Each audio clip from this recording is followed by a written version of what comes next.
So 2002 Lexus IS300. Tonight we're going to replace the spark plug and spark plug wires. As you can see, there's some aftermarket parts on my vehicle, so I'm going to pretty much from the intake in give you the instruction.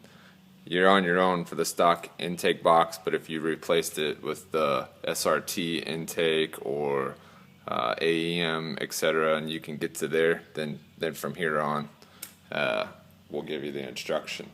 Also, you can see my breather in the back from the PCV valve usually goes into the intake here. There's no hose, so that's okay though. So if you can make it to there, from here over is basically instruction. We're going to remove the throttle body bracket, the throttle body gasket, the timing cover, and then we'll have an inline 6 here, and we'll talk about the tools that we need to remove 1, 2, 3, 4, 5, and 6. And of course, the one that's always the biggest pain on this vehicle is the one back here in the back, because you're going to need a swivel and the right tool to be able to bring that out. So let's get started. Okay, once you get your engine cover removed, you're going to have a 10mm bolt here, here, and here, and it's out of the way. Then we're going to move on to our timing cover. You're going to need a 5mm Allen wrench. I've already removed this one here, in this position here. We have another one here, another one right here, another one right here. Go ahead and put them in a safe place, and the timing cover will slip off. Before we jump in there, and we do any disconnections here off of our throttle body, here, here, and here, I like to unhook my battery, at least the ground, just in case, especially when unplugging things. Some people don't, but I do. The first of the 3 sensors that we're going to remove are going to be the throttle control sensor, which sits right here. So there's a slight tab. This is also a good time if you have very dirty sensors to use sensor cleaners you can pick up at your local auto parts store for electric connections. Basically, you just press in here on the tab. This gray piece will stay, and it should pull off. And as you can see, we have some film here and stuff, so we'll use electric cleaner to clean that one. The next one we'll move is the throttle position sensor, found right here on the front of the throttle body.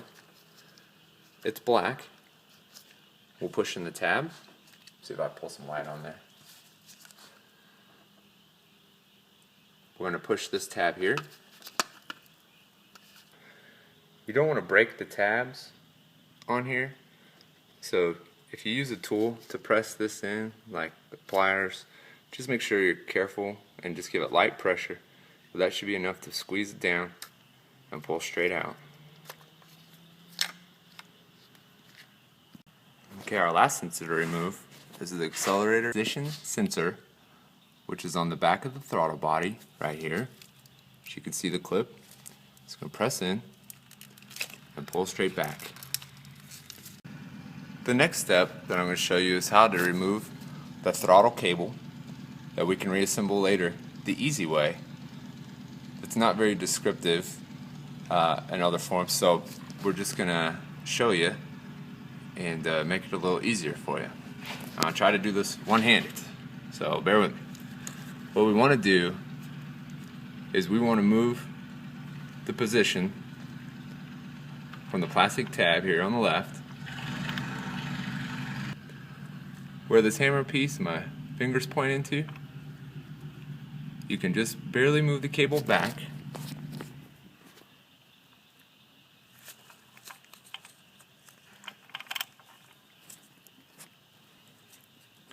and slide, and see how it can slide. If you move the cable back towards you in this position, that hammer piece can slide right out to the left. So that's what we want to do, and then that's also how we'll place it back. Once the throttle body is back in position, we'll slide it, push the bracket to the back, and then place it in, and then the tension will wind. You don't need to undo any of these screws, etc. Just leave them alone. Now what we're going to go for is the bracket that holds the throttle body on and the wire harness. We're going to have 4 12mm nuts. There's one here, one down there, which I have removed already because, as you can see, I have some things in the way. And over on the left side, I don't know if you can see down there, but basically it's almost the mirror of the bracket. You're going to have a 12 meter here and one low, which has already been removed. This wire bracket here is a 10mm bolt that'll come straight out, and this one that holds the harness in is also 10mm. We've already loosened the bolts, and we'll put those in our safe place. Now, some users will not remove the 2 coolant hoses, this one here and the one in the back of the throttle body, which are just held on with the tension bracket that you can remove with a Phillips screwdriver. I remove mine just because it makes the job easier, and when I do this job I like to clean the throttle body thoroughly on the back side of the butterfly and the internal and my intake. A lot of that has to do with being a turbo car and just trying to keep things clean. So it's really up to you. The concern is that you would have to bleed the lines and everything. I guess if you were really concerned, there's 3 options. You could remove the hose, keep it upright while you do the job, and plug them back in and take the risk. You could remove the hose and use vice clamps and just clamp the hose from spilling out anything. But if you're running a cool motor, because you're not working on this when you're hot, you really shouldn't have much trouble with either hose. The third option would be to try to keep both those hoses connected and work around it, but that's not an option for me. And a lot of it too is because my turbo is pretty big and it's in the way and so I like to just bring the throttle body all the way out, bring it out, take it off of the car, clean it, clean the bottom side of it, and place it back. And so that's my purpose for doing that. So we're going to get a Phillips screwdriver and go down here on our intake hose, and then we're just going to loosen that up. We'll leave the bracket piece on, but we're just going to loosen this up and pull the hose off. Same in the back. Okay, as you can see, we've removed our coolant hose. I don't have it clamped. This is how much coolant spilled out, about a dime's worth. So make sure you just got a shop rag around while you do this job, or a shop towel. Just kind of plug that off the best you can. I'm not going to. And you can see the rear ones removed. There's a little tiny drop. See if you can see that. Hold on. There you go. Yeah, just a couple drops there. Just dab that off. And I tuck mine back up just by here, and then we'll double check everything when we hook everything back up. The next step I take is we go for our throttle body bolts. These are long 12mm bolts that go into the throttle body gasket. As you can see, there are no nuts on the end of this gasket, so we're going to go remove those next. Alright, now for the tricky bolt. So it's easiest to describe from here. As you see, we've got our throttle body bolts out, so we really have about 3 bolts left before we can remove the unit. We have these 2 here, which are throttle gasket bolts. No nuts on the back side of them. So those are pretty easy to get to. But first we want to get down in here. Let me shine my light down there.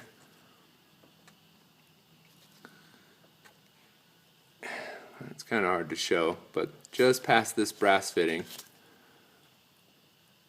you can see the backside of the long bolt that goes all the way through to the left side, and just under the throttle body there you have your bracket, one that you've removed. Of course, we haven't removed the bracket yet on my car, but you should have already removed it on your car.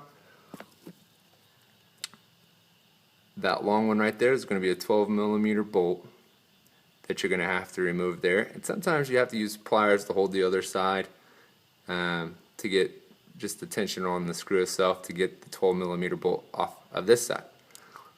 So just forewarning. So that's our next plan of attack. Okay. Now we've got the throttle body loose. There's one more thing that's attached where the throttle cable attachment comes through. There's a bracket arm that comes down underneath the plug, and you should have two 10mm bolts. I've already removed this one, but there's one tucked back behind here, right behind it, in line. You're gonna have to use a socket. I come over from the driver's side, and I find it a little easier to bring an extension in and remove it. But there's another 10mm bolt right there. We'll remove that, and then we should be able to lift our throttle body out of the vehicle for cleaning. I like to remove the throttle body gasket just because it makes the job easier going from here to there, and it allows for easy cleaning, and it's our last step before getting to the spark plug harnesses and wires.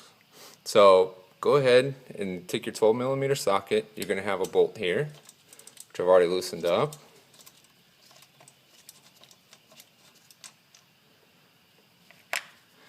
And one up here on the top left.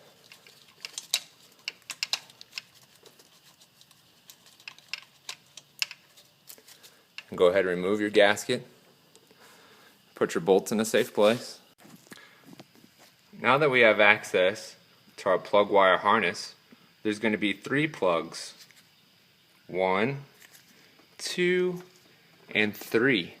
There's also going to be 2 10mm grounding bolts. One about here, which we'll remove, and one closer towards the back, which we'll also remove.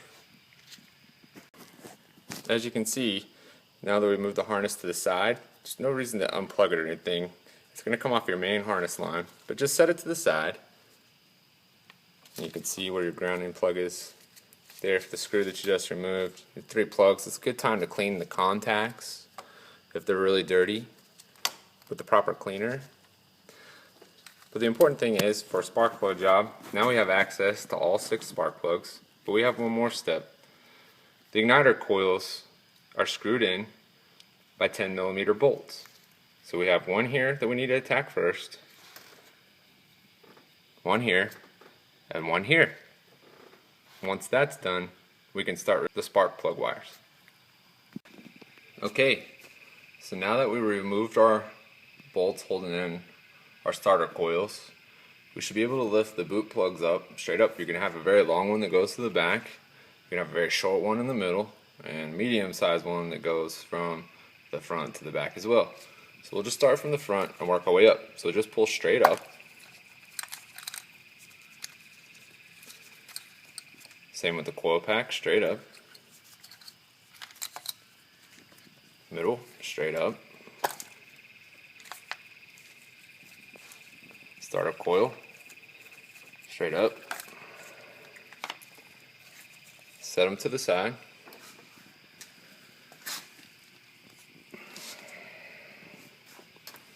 Two more, straight up.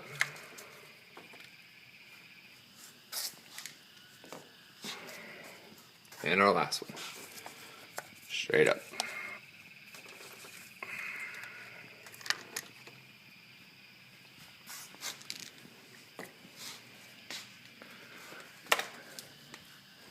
At this time, now we have access to all 6 spark plugs. We're going to be changing out iridium plugs today. I'm using a specified socket for spark plugs if you're accumulating tools and this is the first time you've done this. Otherwise you probably have a 5/8 specific socket for removing spark plugs.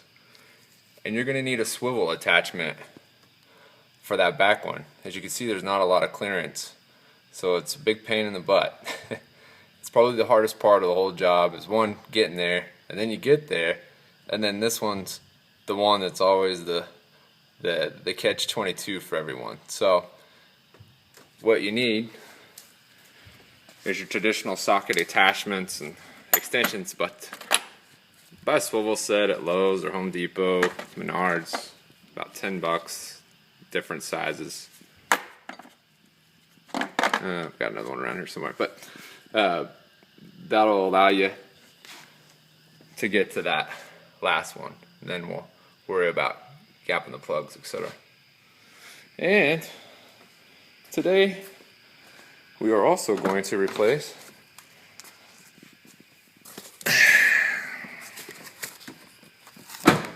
our plug wires. This vehicle has about 117,000 miles on it. It's also boosted, so it's just time. It's not that the other wires are bad or anything, it's just I ask a lot of my car. So let's take a look at it.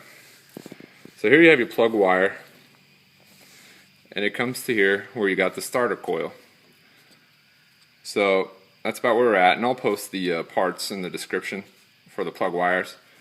Then you also have your coil on boot rubber grommet. Inspect them, make sure there's no tears or anything in them. Clean them up good before reinstalling them. If you got a lot of miles, it's probably just worth replacing them, and I'll make kind of a separate video for that as I get into it. Here's another one, a shorty. And also, as you can see, I don't know if you can see it in the video, maybe if I hold it real. The other thing you want to look for is there's a spring inside that starter coil. Make sure that those are in good shape. It's painful to put everything back together. You find out these were old when you pull them off. You have a couple 100,000 miles on the 2JZ motor. You get it all back together and it doesn't run right. You start questioning what you're doing. Sometimes those springs fall out. You don't even know it. These are all good. They're all there. But that become a problem. And just inspect the clamps inside. Make sure they're okay. Alright, well, moving on. We're going to go ahead and unseat the spark plugs. This is also, wanted to mention, a really good time to clean in here. You're going to have debris and bugs and God knows what, coolant, oil, because here's your oil fill, and a lot of times over here on Sparky number 1 you get oil dripping down in there, and you can kind of see the dirt and crap. But what I do is I clean it out the best I can with shop towels, and then I use a degreaser while the oil plugs are in, so you don't have to worry about stuff falling down into the cylinders. And just keep cleaning the best you can while you're down in here.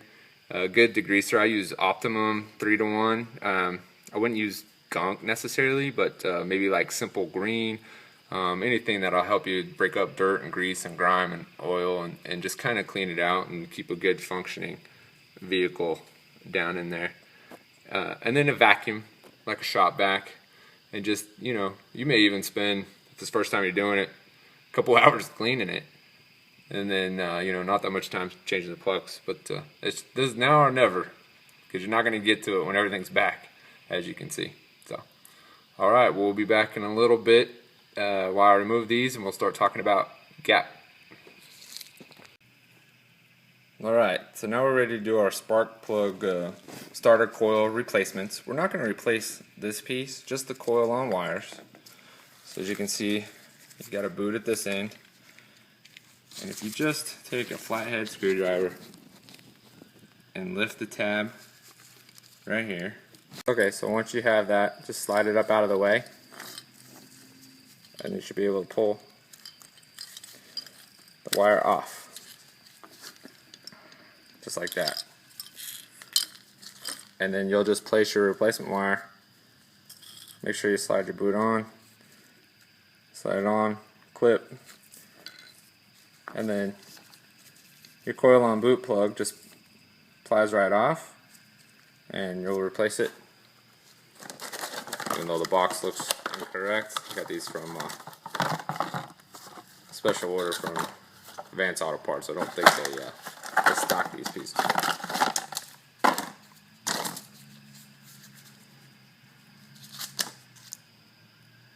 There's our replacement. All new. Okay, so after you get your boots and plugs and everything cleaned back up, your wire harness cleaned back up, we can talk about the plug wires. So you're going to have a long one. Here at this plug, it's going to go all the way back. Let's tuck these out just so I can show you. So the very long one goes from here, so you got just a regular plug wire, all the way back to the starter coil in the back, and then your 10mm nut to secure that. Then your next one, the medium length one, from the front, coil packs right here, spark plug wire right here, 10mm nut, and then your short one, coil pack goes right here in the middle, and the plug wire goes up and around and down. Just be careful when you tuck and you start putting everything back with the wire harness. Basically, from here on out, it's just putting everything back in reverse. So we'll start clipping in the wire harness. Make sure you ground it through 2 and backwards.